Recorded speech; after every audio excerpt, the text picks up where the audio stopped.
Hello, it is Saturday afternoon. It is raining outside. The pubs may be open, but stay in for a very special episode of Hanna and Eastwood Get Real. Yes, so this is episode 3. And firstly, I'd like to apologise for our absence last week. But as life is beginning to, I say, return to normal, there isn't really a normal at the moment. It's sort of a new normal. But we've both become quite busy over the last week or so. I've just got back from a week of bat surveys with hardly any sleep. So if I do start gibbering absolute talkish, then do let me know. We do that on a daily basis anyway. I know. So there'll be no changes there.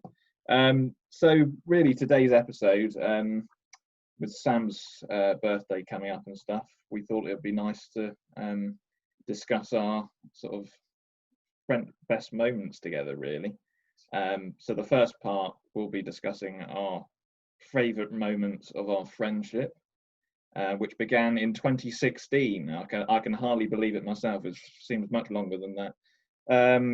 And then with a I'll toaster and some pancakes. With a toaster well, and some pancakes. yeah, I will expand on that a bit later. We got, and then we'll be I've chosen 3 songs that I think sum up Sam. These are sort of songs that we performed or are aware of from the musical comedy scene. Then we'll have a bit of a break and discuss the new easing of restrictions, because it's only right that we discuss what's happening today. And then we'll be finishing off with our favourite moments of performance together. So let's get this underway, and I'll get Sam to start things off. So I think one of my favourite moments of friendship with Harry is our renowned drinking nights. And one drinking night stands out like a sore thumb to me. We had been drinking quite a lot before we actually went out. And I think it was one of the first nights we actually went out downtown. And you had a horrible trapped wind. I think that's the only way you can put it. It really. is, sadly. And we went into Pop World, and then we met one of my friends, and we went into Weatherspoons. Oh yeah, sorry, it's all coming back to me now. So, I think we went into Walkabout and spent a little bit of time in there, and we were like, right, we've lost my friend. We're gonna go back over to Pop World. I thought you meant me then for a moment, but you nearly did.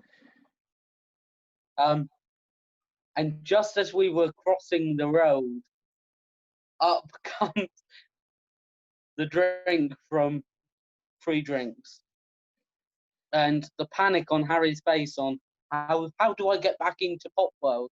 Well, I just wasn't expecting it. I just thought I was going to have a little bit of a burp, and then it turned into something far more. It was very unexpected. So the real highlight of the evening is him walking up to the security guard on the door with his hand on his heart, covering up the stick pack. Going, here's my ID. Well, they bought it. Slowly slipping into the toilet to turn your shirt inside out. And then we stayed there for the rest of the night, and no one seemed to care, including me. No. And I think you actually had more luck with the ladies. I did. I think every time that's the way to do it. Clearly, throw up outside, get it all over your shirt, and then you'll be a hit with the ladies. That's the way to do it. But yes, I say that moment sticks in my memory. I don't remember much of it, but that was I was fully expecting you to say that one. Right, so my first one has to be the renowned toaster incident. And you couldn't get away with me not mentioning this, because this is No, I how couldn't. our friendship began. I was sitting in my room with my door open, as I usually did earlier on in our time at uni, just to try and be a bit social. And then all of a sudden, I heard this cry for help. Thought he was going to send a flare up at some point. And Sam came into my room and said, "Can you give me a hand a minute?" I was like, "Yeah, sure." I wasn't expecting what I was about to see, but yeah, I suddenly came into the kitchen and found that Sam had clogged up the toaster with some pancakes, as he thought it would be a good idea. Or where were the pancakes from? Do you remember?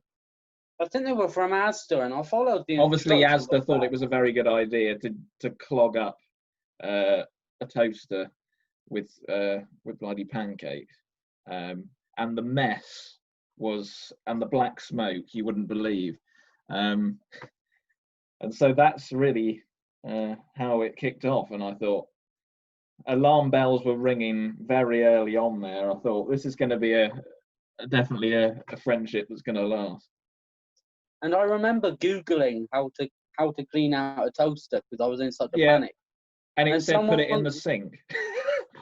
Submerge it in hot water as long as you don't get the plug wet. And I may be stupid, I'm not that stupid.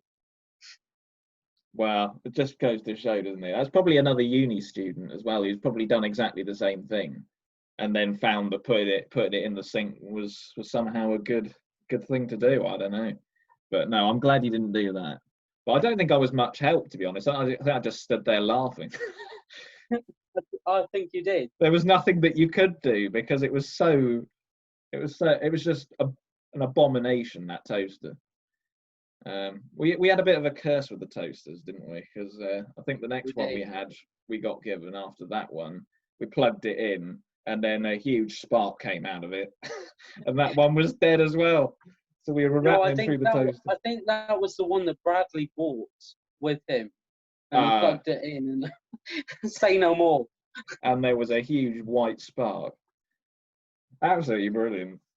It was an iconic moment, and I had to bring it up. Well, for my next moment, I only have to say one thing, and that is halal. Oh dear. Richard Head. We started university in the September when the presidential election was sort of reaching height. I remember it well. And we sort of bonded over a love of Rowan Atkinson. And we found a video that we had never seen before. And even to this day, it still makes me laugh. And he sat down at a desk with an American flag, and he does this absolutely awful American accent, which actually sounds a bit Chinese. It did. And he says, "That's what I thought it was. My name's Richard Head. Halal." And he makes a lot of innuendo, and he makes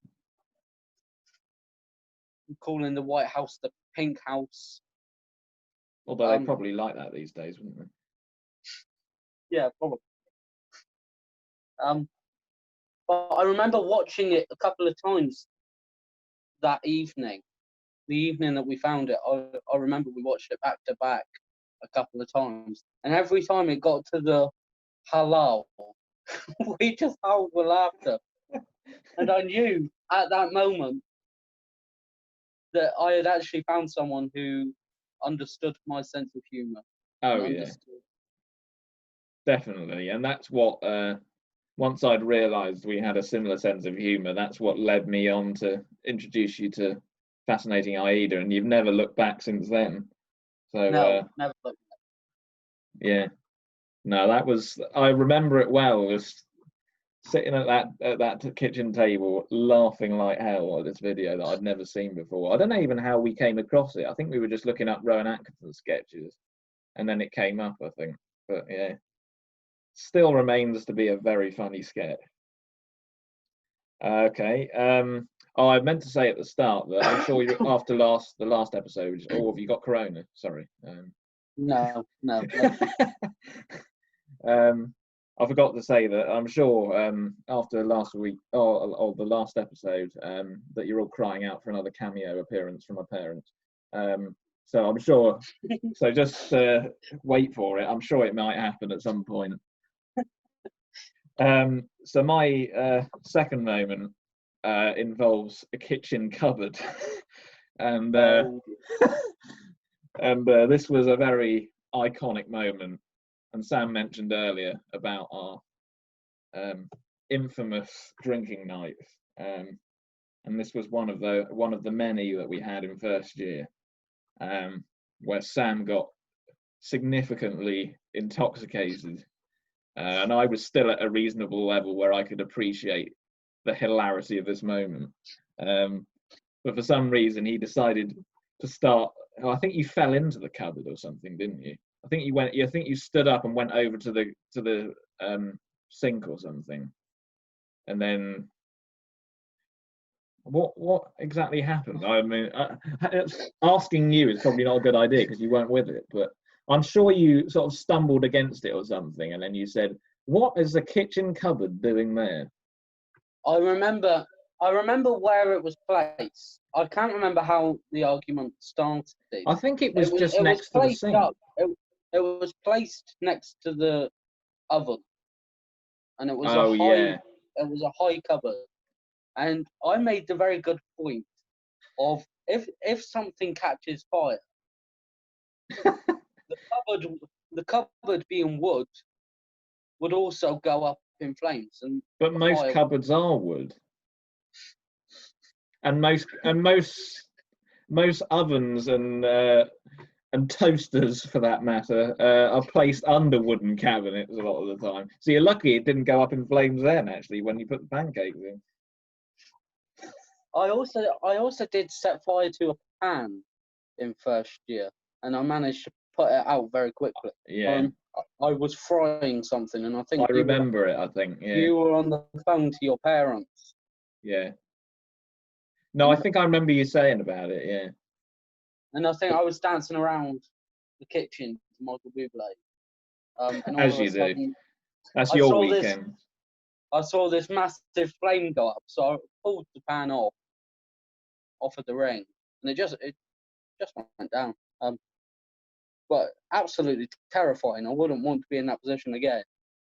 No, it was just a very funny moment, seeing someone having a go, taking their anger out or their drunken frustration out on a cupboard. It was a refreshing change from punching someone in the face, I guess. But I've taken many angry, drunken messages at cupboards, at radiators, at people, especially some of the flatmates. Oh yeah. Some absolute golden moments in there. We can't mention all of these moments. There's a lot of good moments. So yeah. So that's my second one. Any more? My third one has to be in November in first year we had an absolutely horrid day. I know what's coming. It was an absolute disaster of a day. We had problems with washing machines. You had stale toast for lunch and a gone off yogurt for lunch. And then my phone decided to break. Which was one thing after another, and it sort of reached fever pitch with problems with flatmates. And you may want to wish that your parents aren't watching this. Oh, they won't be watching it. I will be spilling the beans. The Sunday was significantly better, I remember, and we were just in such a good mood. Yeah. I don't know what broke me, but you got this plate that I think your mum had brought down with some cake or some brownies. Yeah. And you went, take that. We'd eaten all of the cake. Don't worry about that. None of that went to waste. I won't mention the name of the person that you mentioned. No. Not that she'll be watching anyway. But you went, take that, and I don't think you meant to let go of the plate. All of a sudden, you saw the plate fly out of your hand. I think no, it was in a Tupperware, wasn't it? I think I sort of shoved the Tupperware, and then the top came off, and the plate flew out like a discus and hit the floor. Yeah. But that really sort of helped to break all of the anger. That sorted me out after that. I felt a lot better for that. And then we went to a practice room, as we used to do. We were like, let's play a serious song to get the ball rolling. Oh yeah. So one of the serious songs that you always play, and I always sing, is "Old Hope" by Fascinating Aida. And I remember you just playing the first few chords and not being able to hold it together. And I think every time since then, that you started to play "Old Hope," one of us has cracked up, which has set the other one off. Yeah. You can just I know when because I usually play the piano part and I can't see you at that point, so I'm just aware of both of us holding our breath, trying not to laugh. That every time I sit and play that, I get that feeling now. So it's very difficult to play that song. But yeah, I think that was just our release of all the anger that we built up, and yeah, who knew? Then the same person cried over an empty beer box on the table. Oh yes, yeah. Well, that sort of moves swiftly on to my third point, which is basically the same as your first point, which is just drinking nights, but specifically in the flat, because they were some legendary nights. And there's one that remains in my memory for well, it will remain in my memory forever, I think. And it involved Pims. Yeah. And one of our other flatmates, who I won't name either, decided to have some drinks with us. And they didn't have many drinks, apparently. And all they had was Pims. And it was, I think, a strawberry flavoured or something. And I think we were doing beer pong. We were. We said we would put lager in hers, and she said, "Oh well, I don't really like lager." And I said, "That's right. Well, if you have something you don't like, we'll have Pims in ours." And this wasn't a proper Pims. This was neat Pims. Yeah. Raw Pims. And it was probably one of the most disgusting things I've tasted, I think. And that's saying something in terms of all the alcohol I've tried, but it was bad. And the way it hit you was quite something. And it's one of the only times that you've thrown up or chundered as a result of alcohol. And you were supposed to be going home.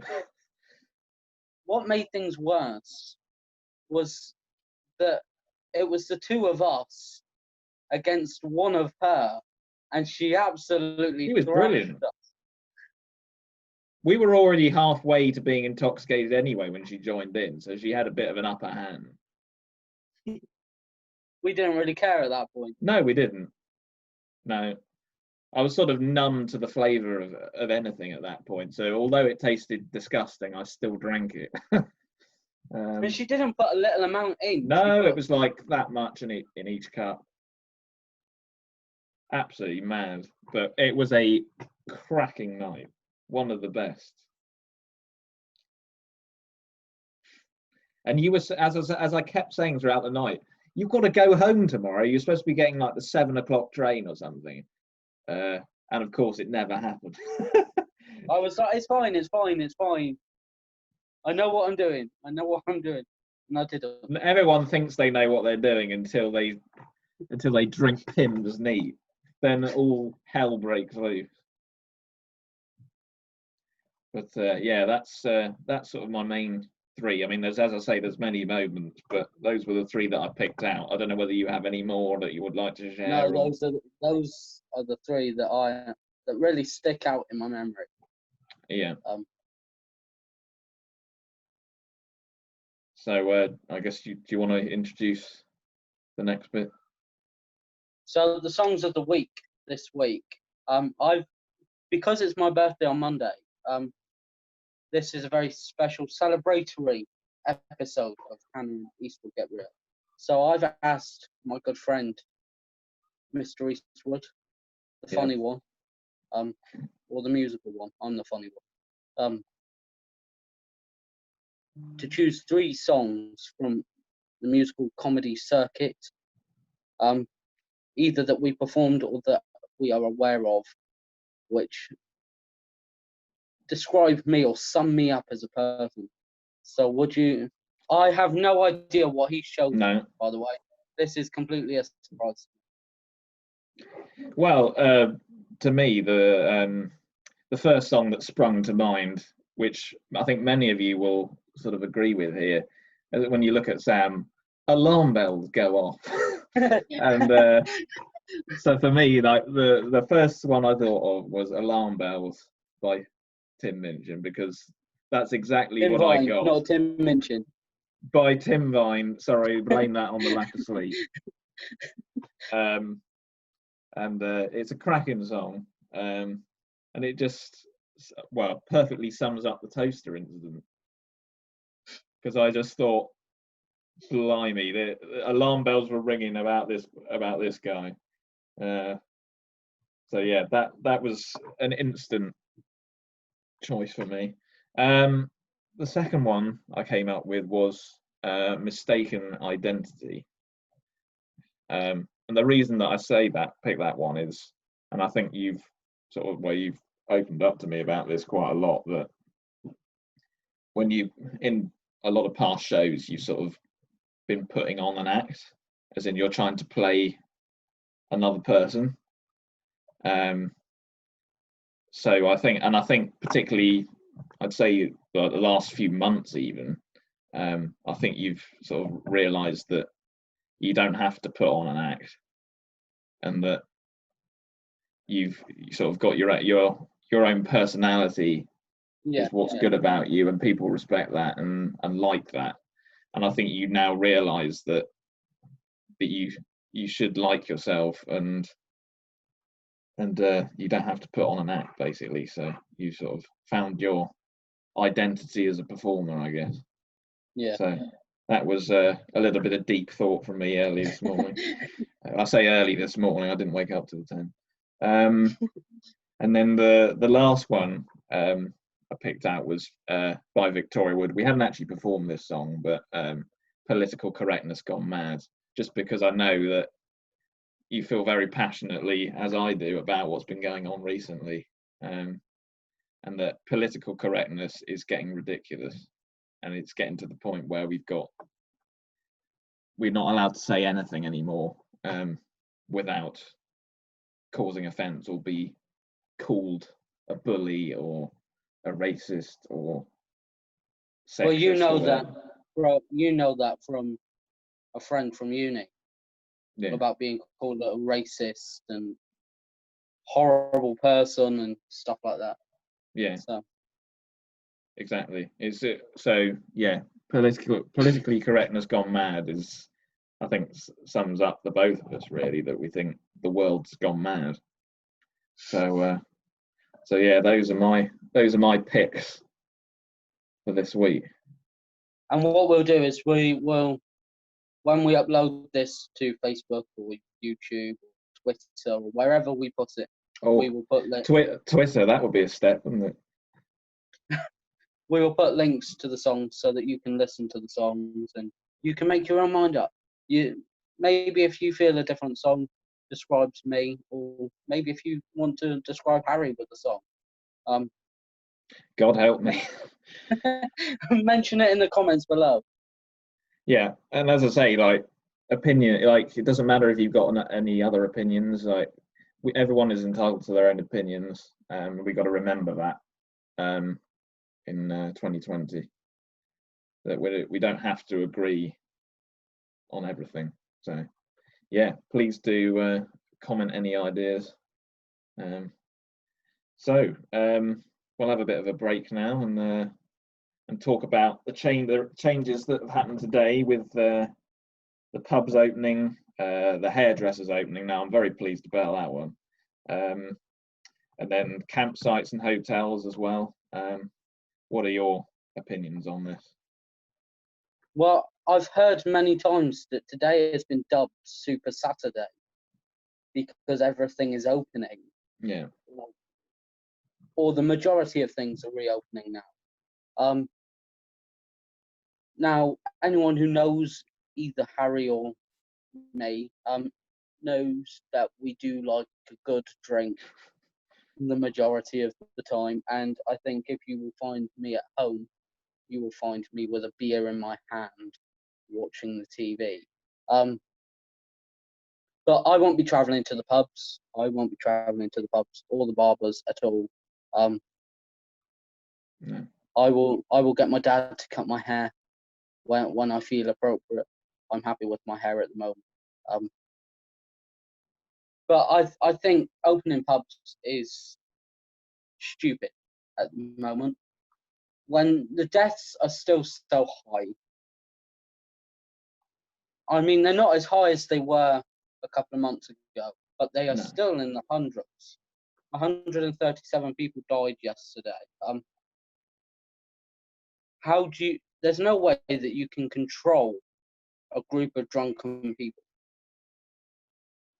All it takes is one person to get absolutely hammered, and he will be all up in your personal space. He will be breathing all over you. He'll be shouting. He'll be jumping. He'll be sharing drinks, because obviously that's what you do when you're drunk.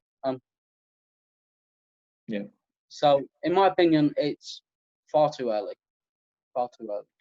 I mean, I think your dad is a good example of this. I know a lot of people who are making, and it's a perfectly valid point, that we can't stay like this forever, and we need to get the economy moving, which I completely understand. And it's very important that sectors like hairdressers and restaurants and pubs and all of that get going, because otherwise they will go under. There's no question about that. Yeah.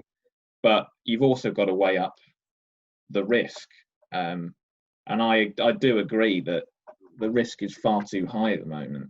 We've seen that Leicester have had a huge outbreak, and are going into isolation. I did actually see this morning that I think it was Spain has had an explosion of cases in some place in the region, and they've had to impose a lockdown there.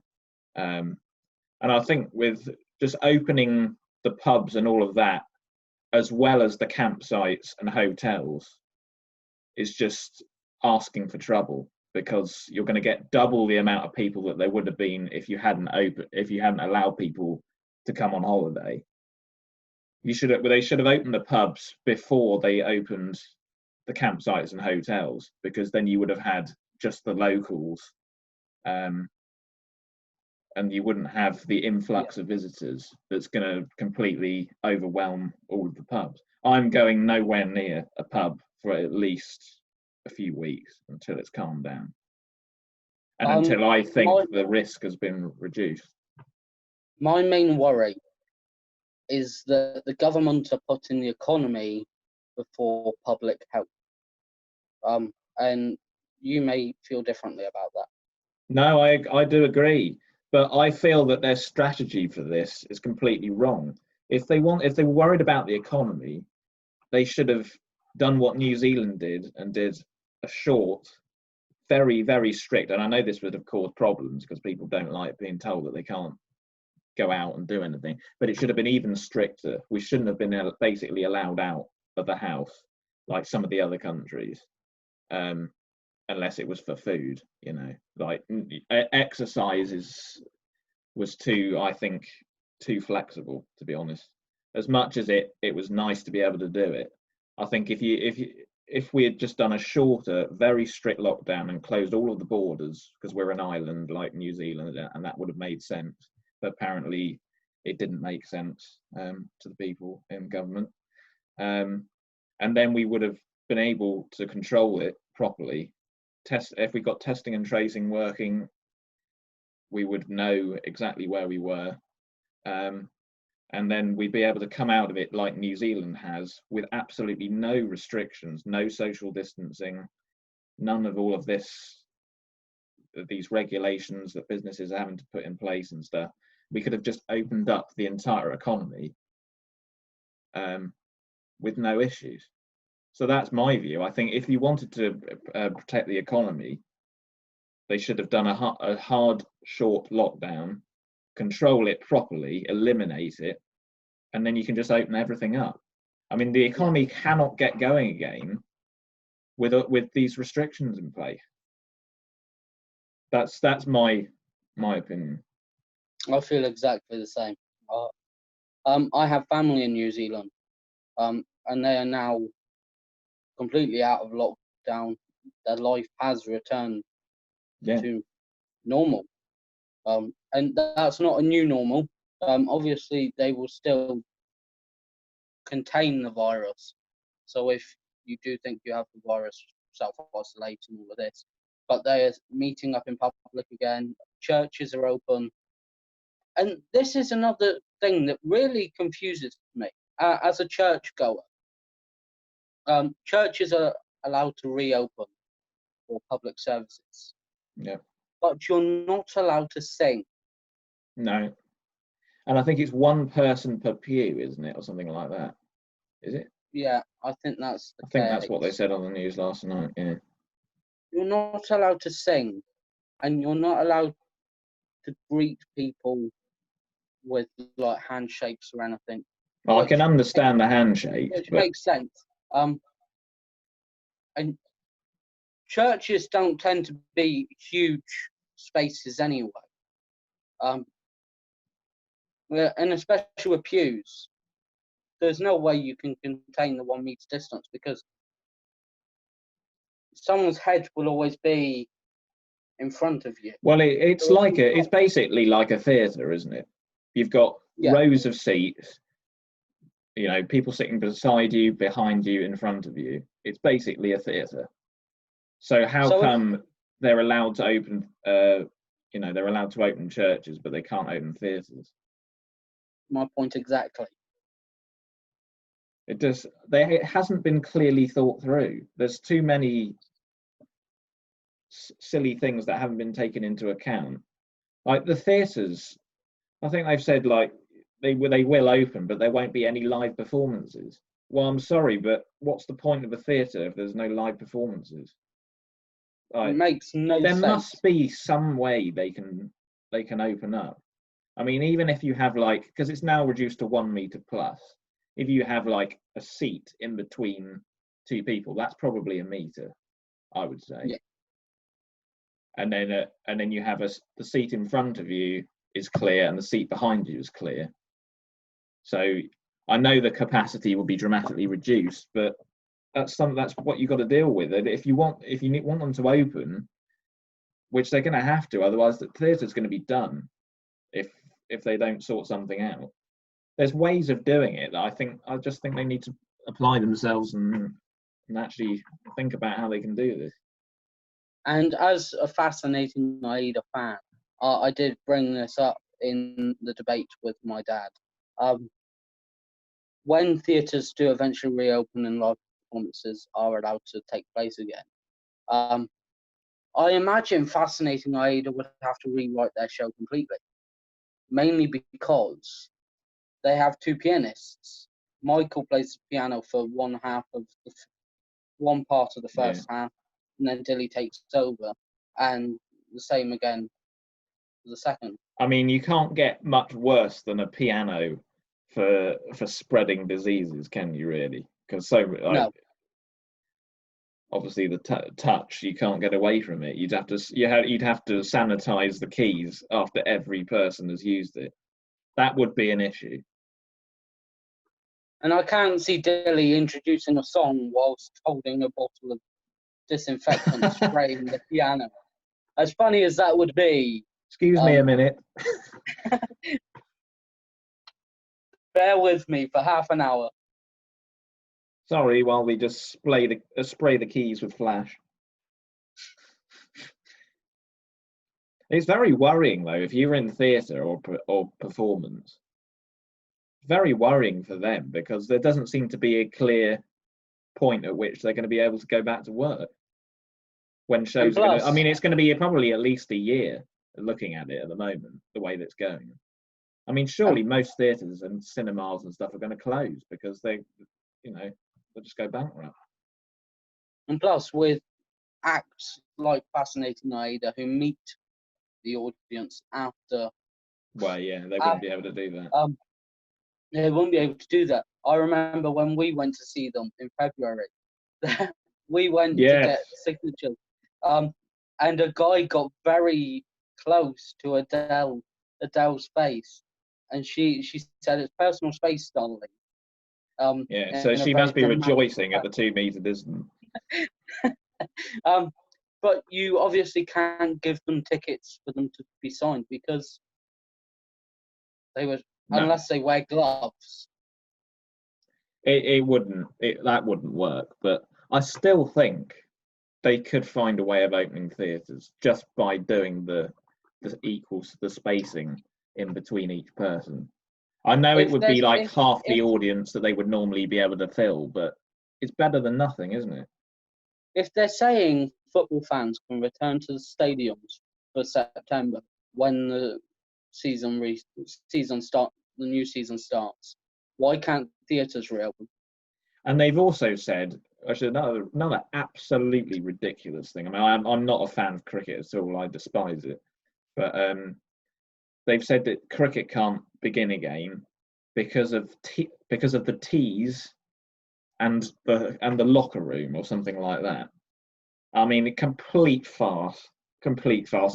If tennis can go ahead, well, I mean, the professional tennis isn't going ahead yet, but I don't see why cricket is viewed as such a huge problem.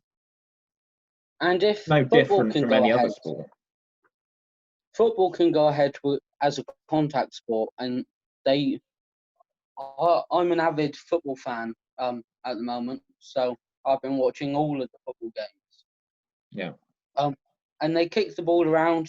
They're all sharing the same ball when they pick the ball up for a throw-in. They're all using the same ball for a corner. And the only ones with gloves on are the keepers. Yeah. It looked a bit How does that make ridiculous if they sense? were running around with gloves on with the. But how does it make sense? It doesn't make sense. None of this makes sense. That's what's irritating. It's just everything has been completely nonsensical. And the reason they're having to make all of these silly rules and exceptions is because they haven't got a handle on the pandemic. If they had got a grip and had actually reduced the deaths and cases to a manageable level, then we wouldn't have these issues. It's as simple as that. Shall we move on to our Yes, final? before we get carried away and I Before we punch the get too screen. carried away, if you would like to see someone who shares our opinion on something like this, check out Alex Belfield, the voice of reason. Everything he says, we think is absolutely spot on. Regarding Black Lives Matter, regarding coronavirus. Well, coronavirus, he's a bit. It's a bit touchy. More, yeah, but regarding the government, the BBC, who did try to get him arrested. If that's not an incentive to go and watch him, I don't know what is. If the BBC tried to get him arrested. The BBC tried to get him arrested. Look him up to find out why. Yeah. Yeah, he's very good. And he's one of these people that very few and far between that voices their opinion and doesn't give a toss, basically. And it's great. It's great to hear someone actually speak a bit of sense. And he does a phone in. I can't remember which day it is now. I think he's doing one tonight, actually. Yeah, Wednesdays and Saturdays at night. And he loves a good debate. So, you know, he's one of these people that says we need to all have an opinion, and why can't we debate and still be friends? So, you know, I think that's a great thing to say, really. So yeah, highly recommend him. So for our last part of this episode, we will talk about our favourite moments from the shows that we have done together. Now we have done 3 shows together. I've done countless solo shows. I should have been doing one this weekend, actually, which was obviously cancelled. RIP. Yeah. And you have also been a huge contributor to the lockdown shows that I have done. So I wouldn't say huge, but I've sort of helped with structuring the performances and writing some of the scripts and stuff. But there is a lot to choose from. So if we could try and keep it to 3 or 4 favourite moments from the shows and explain why. I haven't necessarily got sort of 3 or 4 moments, but the show that I had to bring up was returning to the scene of the crime. Yeah. And I think that probably encompasses at least 3 or 4 good moments, just because it was just a very good show. We were both on form. We had a good setup. The audience were they were a good audience. They were feeding off us and laughing at our jokes, which is no mean feat. And it was very nice to hear some appreciation. And it just went really well, didn't it? We both sort of rehearsed, and we'd actually put some time into that show. So and it came I will give it a bit of a background to that show. So this was during second year of university, and we had done a show in the summer of 2017, and the church that I go to asked me if I would like to do another one. So I said, yes, that's fine. January seems like a good time. And I got in contact with Harry and said, are you free? And he said yes. And we wrote the show together. I remember it had countless sort of formalities, and it had various songs which we put into the set list, and then had to take them out because it didn't quite work, or we couldn't find the right keys, or they just didn't fit with the set. But we did eventually found like a risque set, and we found a clean set, and we thought we would use the risque set as like a preview show and merge the 2 and see how it goes. And the preview show, we spent a lot of time working on the preview show, getting it sort of going through it with a fine-tooth comb, making sure that our timing was perfect. Drinking whilst rehearsing. Well, funny you should say that. That is one of my other points that I was going to bring up about our favourite moments in performance. And we did spend a lot of time rehearsing, and then the preview show was absolutely diabolical. We had one. Mainly because only one person turned up. Only one person turned up. We weren't diabolical, but no, we were on form. I feel we were on form, and only one person turned up. He laughed at our jokes. He appreciated what he was watching, and then didn't come back for the second half. Didn't come back for the second half. So I think that says it all. But but I remember we packed up in a bit of a huff, and I was a bit disheartened about it, really. And I remember we went for chips, and that was the moment I knew that uni or Falmouth wasn't really a place for me. But it also, I think, made us more determined to make the actual show a good show, because Yes. Yeah. Yeah. There was nothing wrong with what we did in the preview show. It was just the fact that we didn't have an audience. But it just made us think, right, we've got to make this really good. And I think that helped to sort of apply us a bit. And so when it came to January, I remember our dressing room was the hall upstairs, and we were using that as like a breakout space. And I remember it got to about 5:00, 5:00, 5:30, and we said doors open at 5:30. Show starts at about 6, 5:30. Well, doors open at 1:45. Show starts at 6:30. And I remember we had the curtains drawn because we didn't want people to see us changing and everything. And we would sort of peering out of the curtain saying, "We've got one more than the preview show. We're doing better than the preview show already." But like you said, we were just determined to go out and make it a good show. It was a really good show. Yeah, that's probably my best my favourite moment from sort of working with you for the musical comedy. It was just because it was a very successful show, and it was just a great atmosphere, I think. Moving onward, able to move onward to my favourite moment, or one of my favourite moments, is to do with that show. And I remember our encore. I can't really remember what our encore was going to be. 1990, everyone. We had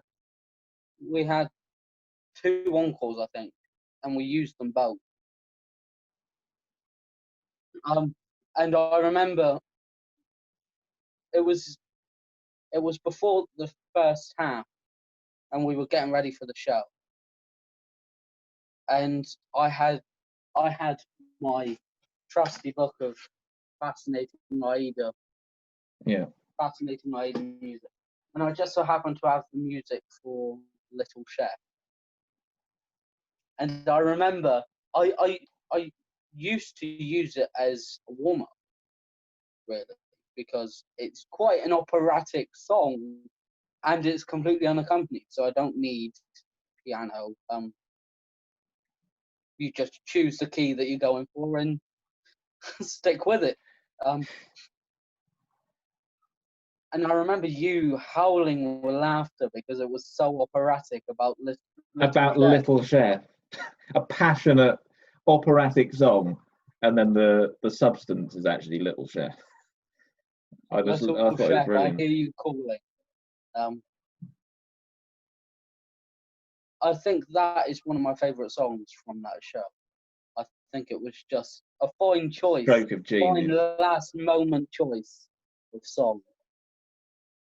Yeah, I agree.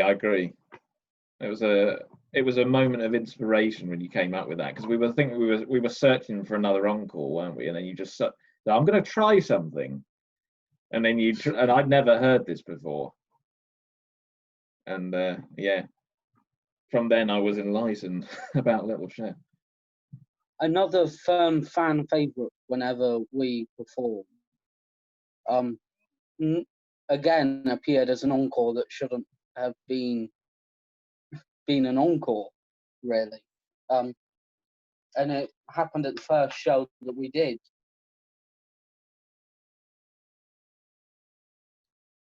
And I remember the first show was absolutely diabolical. Our set list was all over the place. It was very depressing. And it wasn't really all musical comedy, was it? It was a variety of things. There was no comedy in it. And I performed in about 3 of the songs, I think, and I just sat there for the entirety of it, at the piano trying to look interested, and then applauding enthusiastically when you finish the song. Hold up a card, applause.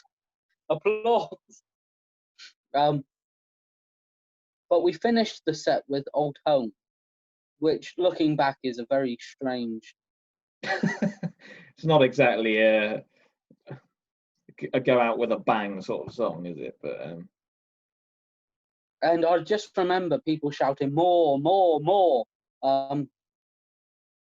And I completely panicked because we hadn't prepared for an encore. We thought we would do our 20 songs and get booed off the stage and pack up and go.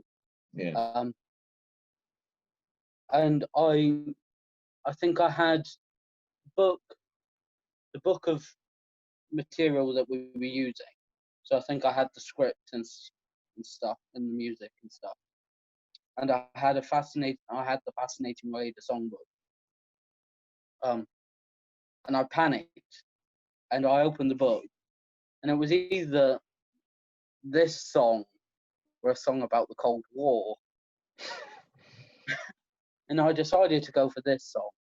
Now, if you don't know what we are talking about yet, it is Leader. One of my favourite ever comedy songs. And I remember just sitting down at the piano and stumbling through. And people howled with laughter. And then when it came to January and during returning to the scene of the crime, we knew it was going to be in the set. And someone gifted me a dress. Someone was going to make an appearance in this lovely blue dress, and then they pulled out and gifted me the dress.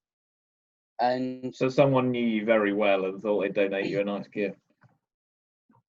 Yes, exactly. And I remember we sat down and said, "We've been given this dress. How can we use it?" And I think it was you that said, "Leader." Put it on. I remember you said Leader. So, and when it came to doing Leader in the blue dress, it was an iconic moment. And it was good because you actually did sort of the choreography, and I was on the piano, so it worked out as a very good performance. And now, whenever we prepare to do a show together, I think that is the one song that always. I think that's always the first song to appear on the set. To appear on the set, and I can confirm that when we do return in 2021, hoping that we can appear in 2021. Who knows? Who knows what will happen next year? That will make an appearance at some point. I have written out a vague set list of stuff that both I will sing and Harry will sing. Harry will sing solos. I will sing solos. I'll pray for another pandemic so that we don't have to do it. Harry will play classical pieces as he normally does. And that's another classic moment, isn't it? Leader in returning to the scene of the crime. Me in the blue dress, and then I disappear. Followed by Pirates of the Caribbean. It's quite a transition, isn't it? It was the second half opener. I remember I announced, please welcome to the stage Sam, Hanna and Harry Eastwood. And you sit down at the piano and you play and I come out dragging a chair, and I do all the choreography, and I finish Auf Deutsche, jawohl, and then I go off. And the plan was to go up into the hall, get back into my suit as quickly as I could, because Pirates of the Caribbean isn't very. No, it's pretty fast. Very long piece. And then quickly run back down to come back on by the time Pirates of the Caribbean was played. Yeah. And you failed. I failed miserably. I remember running back down, and as I got into what could be called the stage door, I was thinking, this isn't Pirates of the Caribbean. Has he changed his mind? And apparently I was longer than Pirates of the Caribbean, and Harry had to improvise. I did, being the improvisational genius that I am. I had to fill the time and entertain the crowds while you stumbled out of a dress. To be honest, I wasn't surprised that you were longer. I was fully expecting it. Did you sort of prepare Um, for well, something? I had a few things in mind in case, because I thought, well, I mean, maybe you do, but I thought you're not used to getting out of a dress very often. So I thought I'm probably gonna have to think of some backup here, because I don't think you're gonna get out of it in 2.5 minutes if that's how long it is. It's something like that. Pirates of the Caribbean. It's not very long, but And yeah, finally, I had to just decide on the spot which song to do, which wasn't too difficult. But and finally, I have to say, as I said before, we've done 3 shows together. Not as Clockwork Piano yet, but as Hanna and Eastwood or Sam Hanna. Yeah. And I've done various solo shows over the last 2 or 3 years. I do have to say, in January this year, I performed a show called To Insanity and Beyond. And I remember you helped it. You came down in December and you helped me write it. And I rehearsed it vigorously. I didn't get a huge turnout for a Saturday night, which I was kind of disappointed. But I think it was probably the best solo show I have ever done. Like with Returning to the Scene of the Crime, I went out there and I felt I had a point to prove. Yeah. There were new faces in the audience, and I felt that I had to make an impact for them to want to come and see me or see us again. And I remember I was pulling people out of the audience to do dances. I was pulling people out of the audience to shake them. And it was just a great show. I did the whole of the second act in the long blue dress. And it was all about fame and fortune, and it was just a great show. One of my favourite shows that I've ever done. Yeah. Yeah. It's a shame there wasn't a video recording, because I would have liked to have seen that. Sitting in a dress for an entire half of the show. It was extremely uncomfortable. Hilarious. I'm sure. I say I'm sure. I've no idea because I've never worn a dress. But, yeah, I guess as we're almost approaching the hour mark, I think. Oh, we have approached the hour mark. It's probably time to wrap up there for this week before our viewers fall asleep. So thanks for tuning in. We'll be back hopefully next week. If we don't get too busy, and we'll have another episode. Any final words? If you have enjoyed this, smash the like button, smash the subscribe button. You have 10 seconds. Hopefully, by now, you have subscribed. If you have any opinions, if you agree with us or if you disagree with us, feel free to drop a comment on either Facebook or YouTube. We will be checking comments daily. We won't be angry if you disagree, because as we said before, everyone's entitled to their own opinion. We can still disagree and get along. And I would love to hear some other opinions. Yeah. Right, great. Thank you. Let's finish See you next there. week. See you next week.